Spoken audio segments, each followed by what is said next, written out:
तो मेरे यार प्यार सबको मेरा नमस्कार। और भाई साहब आईपीएल 2025 को लेकर कुछ बड़ी खबरें मेरे पास आ रही हैं। तो हमने कहा कि भाई साहब चाहे घर रहेंगे चाहे बाहर रहेंगे, अपडेट में कोई कमी नहीं होनी चाहिए, वो आप लोगों तक लगातार पहुंचेगी। थोड़ा सा अगर लाइटिंग वाइटिंग का इशू हो तो यार माफ़ कर देना, इतना कुछ चलता है, समझ रहे हो ना, सारा अपना बॉन्ड चलता है। तो अभी यहाँ पर बात कर लेते हैं यार कुछ बड़ी अपडेट्स जो निकल कर आ रही हैं। लखनऊ सुपर जायंट्स कैंप और सूर्य कुमार यादव क्या केकेआर की तरफ जाएंगे, बहुत चीज़ें ऐसे रूमर्स हैं जो आपने सुने होंगे। Let's just talk about the reality, क्या निकल कर आ रही है। And the very first update जो कि है लखनऊ सुपर जायंट्स कैंप की तरफ से। और जी हाँ भाई साहब, बड़ा डेवलपमेंट हमें देखने को मिला है कप्तान केएल राहुल को लेकर। हम सभी लोगों ने देखा था संजीव गोयनका साहब और केएल राहुल का हीटेड एक्सचेंज इन दी आईपीएल। हमने कई बार स्पेकुलेट किया, बात की कि अब तो शायद इन्हें नहीं रहना चाहिए। फिर यहाँ पर बड़ी तेज रिपोर्ट निकल कर आई कि ये तो आरसीबी की तरफ जाएंगे, आरसीबी से तो इनके अब तार जोड़ने चाहिए। कर्नाटक का लोकल प्लेयर, बड़ी डिमांड कर रहे थे आरसीबी फैंस कि KL Rahul come to the RCB. But the point is that दोस्तों कि हाल फिलहाल में क्या हुआ कि संजीव गोयनका साहब जो कि लखनऊ सुपर जायंट्स टीम के मालिक हैं, उन्होंने केएल राहुल साहब को स्पेशली कोलकाता बुलाया 1 घंटे की मीटिंग के लिए। और वहाँ पर बैठकर उन्होंने ऐसा बताया जा रहा है कि पोटेंशियली बात की है फ्यूचर को लेकर, आईपीएल 2025 को लेकर। और जब आप ये सुनते हैं तो लगता है कि यार अगर खटपट होती, अगर बर्तन खटकते तो फिर तो थोड़ा सा सिस्टम कम समझ में आता ना, फिर मिलने क्यों जाते, फिर मीटिंग क्यों होती। तो ये सारी चीज़ें हैं जो सुनने में लग रहा है कि आखिर क्या हो रहा है, कि क्या केएल राहुल स्टिक करेंगे, क्या वो लखनऊ के साथ रहने वाले हैं, बरकरार रहने वाला है रिश्ता। क्योंकि दोस्तों क्रिकबज़ की रिपोर्ट के अकॉर्डिंग दूसरी अपडेट यही है कि वो जो मीटिंग थी वो टीम कंपोजिशन और पोटेंशियल रिटेंशंस को लेकर ही थी। तो रिटेंशन को लेकर कप्तान से मीटिंग की गई, प्लानिंग की गई कि किसको रिटेन किया जाए, किसको रिलीज किया जाए, क्या चीज़ें रहेंगी। तो अगर कप्तान को बुलाकर ये मीटिंग हो रही है तो फिर जाहिर सी बात है कि कप्तान रिटेन तो हो रहा है ना, नहीं तो फिर तो कोई लॉजिक नहीं बनता। अगर आपको कप्तान ही रिलीज कर देना था या कप्तान कह देता कि नहीं भाई मैं रिलीज हो जाऊंगा, मुझे तुम्हारी टीम में नहीं रहना, मैं ना आ रहा मीटिंग में, तो ये 1 घंटे की बातचीत तो कुछ अलग ही इशारा कर रही है कि क्या जुड़े रहेंगे केएल राहुल लखनऊ के ही साथ। वक्त के साथ चीज़ें पता चलेंगी, रिटेंशंस में सब कुछ निकल कर आएगा, लेकिन हिंट इसी तरफ दी जा रही है दोस्तों कि शायद ये जुड़े रह सकते हैं। क्योंकि पूरी जो मीटिंग थी बताया यही जा रहा है कि इसी के इर्द गिर्द थी कि लखनऊ बहुत कीन है उनको रिटेन करने के लिए, लेकिन वो रहेंगे या नहीं रहेंगे, क्या उनकी सेल्फ रिस्पेक्ट पर जो बात आई है, जिसको लेकर मैंने भी ओपनली बोला है कि शायद नहीं उनको रुकना चाहिए था। ये मेरा अपना पर्सनल व्यक्तिगत मानना है, बाकी उनके ऊपर है टीम का माहौल कैसा है, कप्तान क्या सोचते हैं और जो ओनर्स हैं वो उनको कितना कन्विंस कर पा रहे हैं, वो सब अपने फैक्टर होते हैं। तो अच्छी बात है अगर वो उनके साथ रुकते हैं, संबंध अच्छे बना लेते हैं। बट देखते हैं यार क्या होता है। बट हाँ, अभी के लिए जो तरीका नज़र आ रहा है वो तरीका यही कहता है कि भाई साहब खिचड़ी यहाँ पर पक चुकी है और ये इन्हीं के साथ आपको नजर आएंगे। खैर इसके बाद दोस्तों नेक्स्ट अपडेट यही है कि जो मेंटोर है ना वो लखनऊ सुपर जायंट्स टीम के ज़हीर खान बन रहे हैं। ये बात अब लगभग ऑफिशियल हो चुकी है, इसकी पुष्टि बहुत जल्द आपको देखने को मिलेगी। हम अभी कंफर्म कर दे रहे हैं Zaheer Khan as a mentor आएंगे एंड वो जस्टिन लैंगर के साथ यहाँ पर काम करते नजर आएंगे विद दिस टीम। ये बात अब लगभग तय है, इसकी ऑफिशियल घोषणा होने वाली है। तो लखनऊ काफ़ी एक्टिव है और एक्टिव होना भी चाहिए, क्योंकि आ रहे हैं भैया रिटेंशन रूल्स आ रहे हैं जहाँ पर सब कुछ दूध का दूध पानी का पानी होगा। और ये जितने रूमर्स और अफवाहें उठ रही हैं इन पर पर्दा भी पड़ेगा। जैसे कि केएल राहुल आरसीबी वाला ही सीन, मैंने कितनी बार एक्सप्लेन किया कि वो बिल्कुल उधर जा सकते हैं, बट भाई ये ऐसा ट्रेड और ये सब चीज़ों को आप लोग दिमाग से निकाल दीजिए, ऐसा कुछ नहीं हो रहा है। और वही आपने देखा कि इधर तो मीटिंग बैठ गई है कि भाई साहब रिटेंशन की बात कर लेते हैं। तो इसीलिए भैया थोड़ा सा समझते रहिए सिस्टम। और उसके बाद अब दिल्ली कैपिटल्स टीम भी भैया कोचिंग रोल की तरफ जा रही है। युवराज सिंह गुजरात टाइटंस में जा रहे थे, लेकिन बताया ये जा रहा है कि चीज़ें यू टर्न हो जा रही हैं। आशीष नेहरा शायद अपनी टीम के साथ एज इट इज कंटिन्यू करेंगे एंड युवराज सिंह आपको दिल्ली कैपिटल्स के कोचिंग पोजीशन पर ज्वाइन करते नजर आ सकते हैं। ऑफिशियल कंफर्मेशन का इंतजार हो रहा है, बातचीत चल रही है क्या युवराज ज्वाइन करेंगे। बहुत से ऐसे यंग गन्स हैं, बहुत अच्छे यंग प्लेयर्स हैं जो इस टीम में हैं, जिनके साथ वो बहुत अच्छे तरीके से उन्हें ग्रूम कर सकते हैं। So there are a lot of discussions and debates जो अभी चल रही हैं। युवराज को मल्टीपल फ्रेंचाइजेस अप्रोच कर रही हैं, पर at the end of the day वो किसकी तरफ जाएंगे, किसके पल्ले बैठने वाले हैं, समय का भैया तगादा ये सारी चीज़ें बताएगा। और समय के साथ साथ हमारा टेलीग्राम चैनल भी बता देता है, अगर आपने ज्वाइन किया है, जिसका लिंक डिस्क्रिप्शन और कमेंट बॉक्स में, सारी अपडेट्स वहां पर मिलती रहती हैं। खैर इसके बाद नेक्स्ट अपडेट पर बात कर लेते हैं। सबसे बड़ा रूमर जो निकल कर आया, सूर्य कुमार यादव का कोलकाता नाइट राइडर्स की तरफ जा रहे हैं। जी हाँ भाई साहब, रेव स्पोर्ट्स की तरफ से ये बड़ा क्लेम किया गया था and let just talk about this. और इस पर मैं पहले भी कई बार बात कर चुका हूं, क्योंकि पहले भी बहुत रूमर्स उठे रोहित शर्मा के जाने के, फलाना हर हफ्ते ही उठते रहते हैं।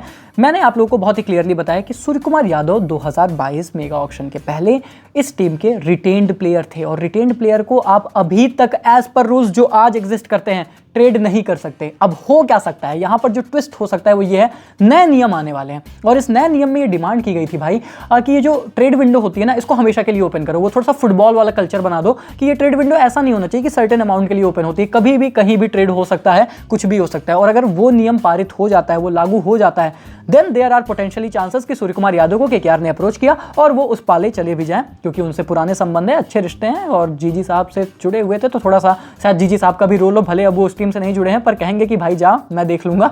तो वो सारी चीज़ें यहाँ पर हो सकती हैं, लेकिन अभी के लिए दोस्तों मैं फिर से आपको क्लियरली कह दूँ कि ये चीज़ें अभी के लिए अफवाहें ज़्यादा और हकीकत में थोड़ी सी कम तब्दील होती नजर आती हैं। क्योंकि आप ये देखो यार कि मुंबई इंडियंस क्या कोशिश नहीं करेगी एक भारतीय टीम के कप्तान को अपने साथ रोकने के लिए। हार्दिक पांड्या उस टीम के कप्तान हैं, सूर्य कुमार यादव को रोकना चाहेंगे, रिफ्ट है, वो भी हमें समझ में आता है, सब हमने देखा है, पर वो भी तो अपने एड़ी चोटी का दम निकालेंगे। क्या पता बोलें कि हार्दिक भाई तू कप्तानी मत कर, अब तू ऑलराउंडर की तरीके से खेल और सूर्य कप्तानी करेगा। कर सकती है हमारी भाई, जो रोहित को हटा सकती है वो इनको भी हटा सकती है। वो फिर किसी के सगे नहीं है, वो पूरा उनका कॉर्पोरेट कल्चर चलता है, ये हमने देख लिया है पिछले आईपीएल में। तो वो कुछ भी सकता है भाई, और सूर्या जैसे प्लेयर को मुंबई जाने देगी यार, ये मेरे लिए बहुत ज़्यादा शॉकिंग है। बिलीव कर लेना, पर वही बात है, ये लीग है और लीग क्रिकेट में कुछ भी होता है। हार्दिक का ट्रेड एक बहुत बड़ा एग्जांपल था, but I think it is very difficult, जितना मुझे पता है। बाकी मुझे ज़्यादा जानकारी इस चीज़ को लेकर नहीं है। और उसके बाद जो एक और पोटेंशियल जो है रूमर उठा इसी के साथ, जो स्वैप करते हुए सूर्या बनाम श्रेयस अय्यर, और इस पर तो भाई मेरा थोड़ा सा दिमाग खनक गया जब मैंने ये सुना कि भाई सूर्या और श्रेयस का स्वैप हो सकता है। श्रेयस अय्यर आ जाएंगे इधर अपना मुंबई की तरफ और सूर्या चले जाएंगे केकेआर की तरफ। भाई मेरे को एक बात बताओ, श्रेयस अय्यर को केकेआर क्यों निकालेगी? वो आपका लास्ट ईयर का विनिंग कैप्टन है, उसने आपको ट्रॉफी जिताई है, आप किस उससे हटाओगे? और वो एक ऐसा खिलाड़ी है जिसको आप इस तरीके से तो नहीं रख सकते कि भाई मैं तुम्हें कप्तान नहीं बनाऊंगा, मैं सूर्या को बुला के उसे कप्तान बना देने वाला हूं। क्योंकि इसी वजह से उस बंदे ने दिल्ली छोड़ दी थी जब ऋषभ पंत को कप्तान बना दिया गया था। केकेआर ने बोला हम आपको कैप्टन बनाएंगे। और यार कोई बंदा जो आपको ट्रॉफी जिता रहा है, आप उसे कप्तानी से कैसे हटा सकते हैं? अगर आप प्राइम बहुत बड़े एग्जाम्पल रोहित की भी बात करेंगे तो उनके 2 सीजन एमआई के पास ट्रॉफी नहीं थी, तब हार्दिक को बुलाया गया। लेकिन ये तो बंदा अभी पिछले साल आपको ट्रॉफी जिता रहा है भाई।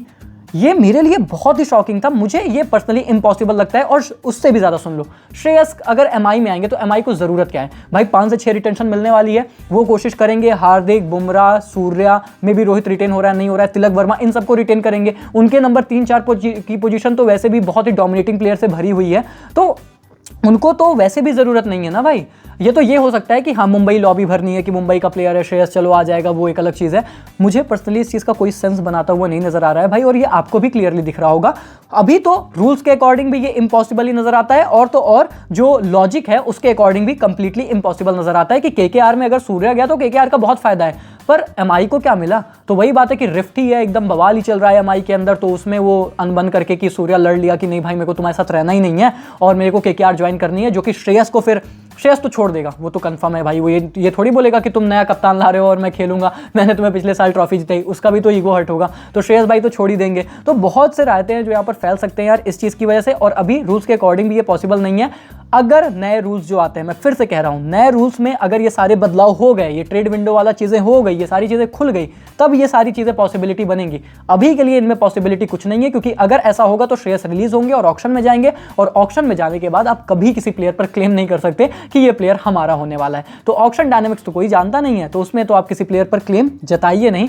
अभी के लिए देखते हैं कि क्या होता है। एनीवे दोस्तों, मूविंग ऑन, बात कर लेते हैं last but not the least update, Rohit Sharma पर। संजय बांगर यानी कि पंजाब किंग्स टीम के जो इस वक्त I think head of cricket development में है, शायद इसी रोल में है, बट एक डोमिनेटिंग रोल में है संजय बांगर साहब। उनसे पूछा गया कि रोहित शर्मा एक पॉडकास्ट में कि टारगेट करोगे आप? तो उन्होंने बोला कि देखो भाई, कोई नहीं टारगेट करना चाहेगा, हर कोई चाहेगा अगर रोहित शर्मा जैसा खिलाड़ी मेगा ऑक्शन में आता है। पर पॉइंट ये है कि उन पर सिर्फ हमारी नज़रें नहीं होंगी, बहुत से खिलाड़ियों की नज़रें होंगी, बहुत सी टीमों की होंगी, और उस मोमेंट पर हमारे पास कितनी पर्स है, कितना पैसा है, इन सारे पहलुओं पर ये चीज़ें निर्भर करती हैं। हम कोशिश करेंगे, बट पंजाब किंग्स का मैनेजमेंट उन्हें पा ही जाएगा, इस चीज़ को लेकर सर्टेनिटी नहीं है। तो हिंट एक तरीके से इन्होंने इन्होंने दी भी है, नहीं भी दी है, ये भी बोला कि हम टारगेट करेंगे, पर कितना पैसा है, कितनी पर्स है, इन सब पहलुओं पर निर्भर करता है। लेकिन मैं कहता हूँ रोहित जैसे प्लेयर के लिए और रोहित जैसे कप्तान के लिए तो आपको पैसे बचा के रखने चाहिए पंजाब वालों। अगर वो ऑक्शन में आते हैं, हर एक टीम को उनको टारगेट करना चाहिए और हर एक टीमें करेंगे भी। और क्या पता रोहित शर्मा IPL 2025 के सबसे महंगे खिलाड़ी बन जाएं। क्या बन सकते हैं? 25 करोड़, 30 करोड़, 20 करोड़।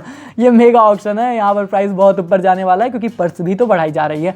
तो कुल मिलाकर भाई माहौल बन चुका है। नियम बहुत जल्द आ जाने वाले हैं सितंबर के, अब तो सुन रहा हूँ अगस्त के लास्ट वीक में आना था, शायद सितंबर के फर्स्ट वीक में आएगा जितना मुझे सुनाई दे रहा है। तो देखते हैं भाई, नियम आने के बाद बवाल अलग लेवल का जाएगा। लेकिन सारी अपडेट, सारी कहानियां क्रिक पॉइंट पर आपको मिलती रहेंगी। लाइक मार दो, सब्सक्राइब मार दो और मिलते हैं बहुत जल्द। तब तक के लिए take care, goodbye, thank you so much.